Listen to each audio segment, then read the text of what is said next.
Não que eu fosse a pessoa mais crente, mas também nunca fui burro bastante para ignorar completamente. Cresci ouvindo causos, histórias contadas em voz baixa, sempre depois do jantar, com alguém dizendo que era coisa antiga. Coisa do interior, coisas que os avós sempre contavam. A maioria eu esquecia no dia seguinte. Outras ficavam ali, guardadas, como um incômodo leve, uma sensação de que nem tudo precisava de explicação lógica para ser real. Com o tempo, percebi que toda cidade guarda histórias que ninguém conta inteira e toda cidade tem aqueles vazios no mapa, lugares que não aparecem em conversa nenhuma. E foi assim que eu percebi aquela propriedade. Era impossível não notar. Um terreno grande, cercado por mata de um lado e por uma estrada de terra do outro. Casa antiga, daquelas que já tiveram dias melhores, mas ainda em pé não parecia abandonada de vez, mas também não dava sinais claros de vida. Nenhuma luz à noite, nenhum carro parado, nenhuma roupa no varal. Ainda assim, o mato não tomava conta como acontece quando um lugar é esquecido de verdade. Era como se alguém cuidasse o suficiente para não deixar cair, mas não o bastante para mostrar presença. Percebi que, sempre que passava por ali, as pessoas diminuíam o ritmo da conversa, às vezes mudavam de assunto. Às vezes faziam o sinal da cruz. Foi aí que a curiosidade começou a incomodar de verdade. Não aquela curiosidade boba, mas uma inquietação. Um pressentimento de que existia algo ali que todo mundo sabia, mas ninguém queria ser o primeiro a dizer em voz alta. Resolvi perguntar. A primeira vez foi no mercadinho. Um senhor no caixa, aparentando seus 60 e poucos anos, rosto marcado pelo sol e pelo tempo. Comentei, de forma casual, que tinha visto uma propriedade grande na saída da cidade e perguntei se alguém morava lá. Ele parou de passar as compras por alguns segundos. Não me olhou. Disse apenas que era coisa velha e voltou ao trabalho como se eu não estivesse ali. Achei estranho, mas deixei passar. Na segunda vez, perguntei para uma mulher que alugava casas. Pensei que ela, por lidar com imóveis, saberia dizer algo. Quando mencionei a localização, ela franziu a testa, respirou fundo e disse que aquela propriedade não estava disponível. Eu não tinha perguntado se estava à venda ou para alugar. A resposta veio antes da pergunta. Aquilo me deixou desconfortável. Quando tentei insistir, ela encerrou a conversa dizendo que precisava resolver outra coisa. Foi na terceira tentativa que algo mudou. Eu estava numa padaria pequena, quase vazia, fim de tarde. Só eu e um rapaz mais novo, talvez uns 30 anos, encostado no balcão. Comentei, meio brincando, que a cidade era tranquila demais e que só tinha achado estranho aquele lugar grande e silencioso na estrada de terra. Ele me olhou pela primeira vez como alguém que estava sendo avaliado. Ficou em silêncio por tempo demais. Depois perguntou de onde eu vinha. Respondi. Ele assentiu lentamente e disse algo que até hoje ecoa na minha cabeça. Quem é de fora sempre pergunta. Antes que eu pudesse responder, ele completou. Em tom baixo, mas quase sempre se arrepende. Naquele momento, eu devia ter parado. Devia ter deixado aquilo morrer ali. Mas a curiosidade já tinha passado do ponto de retorno. Perguntei por quê. Ele olhou em volta, como se alguém pudesse ouvir, mesmo estando só nós dois. Disse que não era coisa para comentar em público, que se eu quisesse mesmo saber, era melhor esquecer. Ou ir embora da cidade antes de criar problema. Voltei para casa com aquela frase martelando na cabeça. Criar problema. O que uma pergunta podia criar de problema? Tentei racionalizar.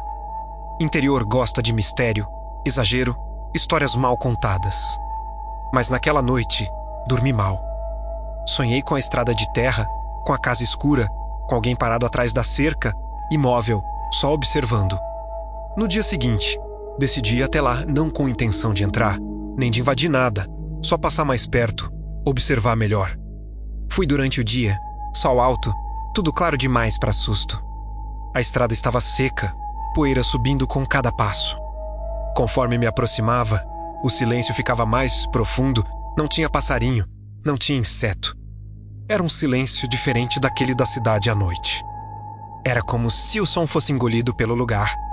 A cerca estava velha, mas intacta, o portão fechado. Não tinha placa, não tinha aviso. A casa, vista de perto, parecia maior. Janelas fechadas, algumas com madeira pregada por dentro. A porta principal estava lá, firme, sem sinais de arrombamento.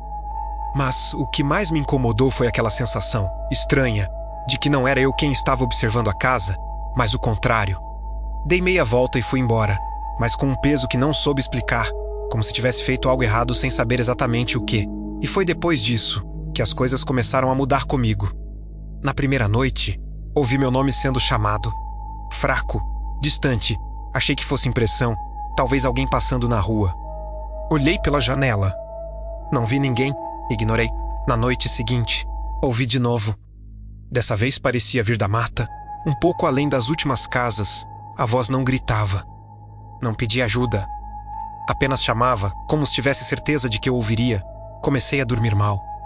Durante o dia, a cidade parecia me observar diferente. As pessoas falavam comigo com cuidado, como quem conversa com alguém que já cruzou um ponto sem volta. Quando tentei comentar sobre as vozes, ninguém se surpreendeu. Apenas pediram para eu não responder. Disseram que, no interior, nem todo chamado é para ser atendido mais à noite. Quando tudo ficava quieto demais, o silêncio era quebrado de novo. Meu nome, sempre igual, às vezes perto, às vezes longe. Às vezes tão próximo que parecia sussurrado ao pé do ouvido. Quando eu saía para olhar, não havia nada. Nenhum passo, nenhum movimento, nenhum sinal de gente.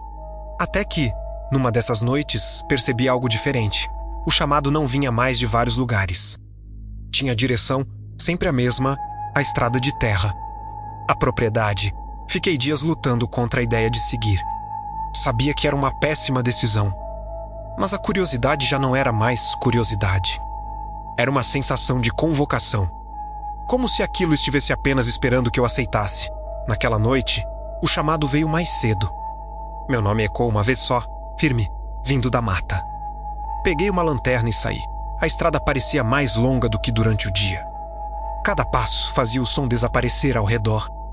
Apenas eu e a voz, agora silenciosa, como se soubesse que eu estava indo. Quando cheguei perto da propriedade, algo aconteceu. Uma luz se acendeu dentro da casa. Não foi forte. Não iluminou tudo. Foi fraca, amarelada, como uma lâmpada antiga sendo ligada depois de muito tempo. A mesma casa que nunca tinha luz. A mesma que todos evitavam mencionar. A mesma que diziam estar vazia há anos.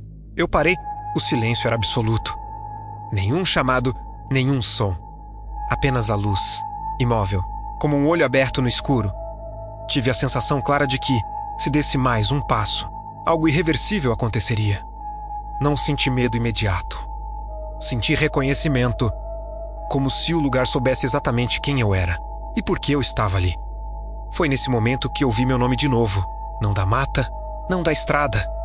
De dentro da casa, eu não sei dizer em que momento decidi atravessar o portão. Só sei que meus pés se moveram antes de qualquer pensamento. A porta da casa estava destrancada, como se nunca tivesse sido fechada de verdade. Lá dentro, o ar era quente e parado, pesado como se alguém tivesse respirado ali por anos sem abrir uma janela. Quando ouvi meu nome de novo, não veio da mata, nem da rua. Veio do corredor baixo próximo. Dei mais um passo e vi a sala iluminada por uma única lâmpada fraca. Daquelas que eu sabia que não acendiam havia décadas. Na parede, riscado fundo no reboco antigo, estava meu nome. Fiquei parado olhando aquele nome. A lâmpada oscilou uma única vez e um peso tomou meu braço. Uma pressão firme, como uma mão segurando meu pulso por tempo demais. Tentei me afastar, mas o corpo não respondeu. A última coisa que lembro é a sensação de estar sendo aceito. Ou marcado. Quando acordei, já era manhã. O sol entrava torto pela janela do meu quarto. Demorei alguns segundos para entender onde estava. Meu corpo doía como se eu tivesse passado a noite inteira andando. E havia um cansaço profundo que não combinava com sono. Levantei devagar e foi só no banheiro que percebi algo estranho. No meu antebraço, logo acima do pulso, havia uma marca escura, como se fosse sujeira antiga ou um hematoma mal formado. Não doía, não ardia, mas não saía, por mais que eu esfregasse. A forma era irregular, lembrava um risco, quase como uma letra mal feita. Nos dias seguintes, ninguém mais chamou meu nome. Nem na mata, nem na estrada, nem no vento. A casa voltou a ficar completamente apagada e a propriedade parecia menor e distante. As noites eram silenciosas e o mais perturbador era perceber que, mesmo sem ouvir nada, eu ainda esperava que alguém chamasse meu nome. Como se meu corpo tivesse aprendido aquele som. A marca no braço não desapareceu. Com o tempo, ficou mais clara mas nunca sumiu. Um médico disse que podia ser reação alérgica. Outro falou em problema circulatório. Nenhum deles conseguiu explicar por que ela escurecia sempre que eu passava perto da estrada que levava à propriedade. Depois de algumas semanas, fui embora da cidade. Não me despedi de ninguém. Não olhei para trás, hoje. Eu entendo por que ninguém falava sobre aquela propriedade. Algumas casas não são abandonadas. Elas só esperam. E quando a gente olha tempo demais, quando a curiosidade passa do limite, elas aprendem nosso nome.